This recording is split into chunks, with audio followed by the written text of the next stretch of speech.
ఎందుకని మన దేశంలో ఉన్నటువంటి అద్భుతమైనటువంటి జ్ఞానం అడుగుతున్నా ఇంకే దేశంలో ఉంది?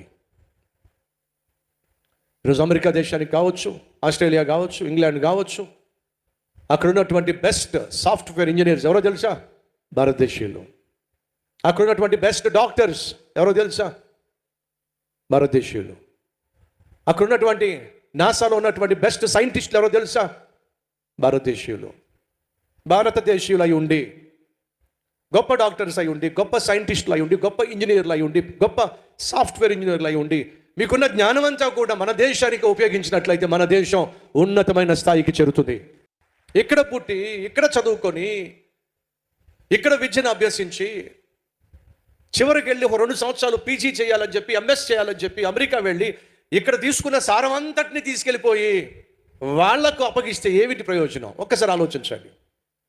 భారతదేశంలో ఉన్నటువంటి ప్రతి స్టూడెంట్కి నా మనవే, పుట్టింది ఎక్కడ, పెరిగింది ఎక్కడ, చదువుకుంది ఎక్కడ, నీ జ్ఞానం అంతా కూడా మన దేశాన్ని అభివృద్ధి పరచడానికి నువ్వు ఖర్చు పెట్టినట్లయితే భారతదేశం పట్ల నీకున్న రుణము తీర్చుకున్నవాడు అవుతావు.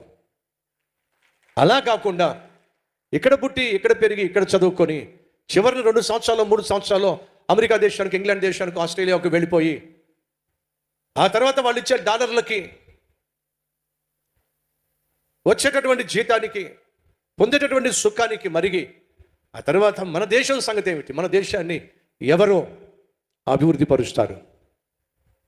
నువ్వు కాకపోతే, నేను కాకపోతే, మనం కాకపోతే. కాబట్టి తమ్ముళ్ళు, చెల్లెళ్ళు, సాధ్యమైనంత వరకు ఇతర దేశాలకు వెళ్ళి చదువుకోవడం కంటే మన దేశంలోనే చదువుకొని మన దేశానికే మన జ్ఞానాన్ని ఖర్చు పెట్టి మన దేశాన్ని ఉన్నత స్థితికి తీసుకుని వెళ్ళడం అత్యవసరం. అది మన ధ్యేయంగా పెట్టుకోవాలి, బాధ్యతగా పెట్టుకోవాలి, భాగ్యంగా పెట్టుకోవాలి. లేకపోతే చూస్తున్నారు కదా ఈరోజు ఏం చేస్తున్నారు?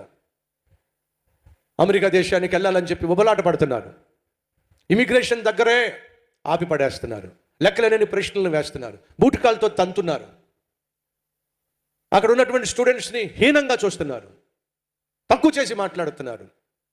భయభ్రాంతులకు గురి చేస్తున్నారు. పంపించేస్తాం బయటికి, వెనక్కి అని బెదిరిస్తున్నారు. ఈ బెదిరింపుల మధ్య, ఈ భయాల మధ్య బిక్కుబిక్కుమంటూ ఎక్కడికో వెళ్ళి వాళ్ళ చెప్పినట్టుగా చేస్తూ వాళ్ళ యొక్క అధికారం కింద బిక్కుబిక్కుమంటూ ఎంతకాలం బ్రతకాలి? మన దేశం గొప్పది కనుక, మన దేశాన్ని గొప్ప దేశంగా మరింతగా మార్చుకోవాల్సిన బాధ్యత మనకుంది కనుక మన దేశంలోనే చదువుకునే ప్రయత్నం చేయాల్సిందిగా మనస్ఫూర్తిగా కోరుతున్నాను.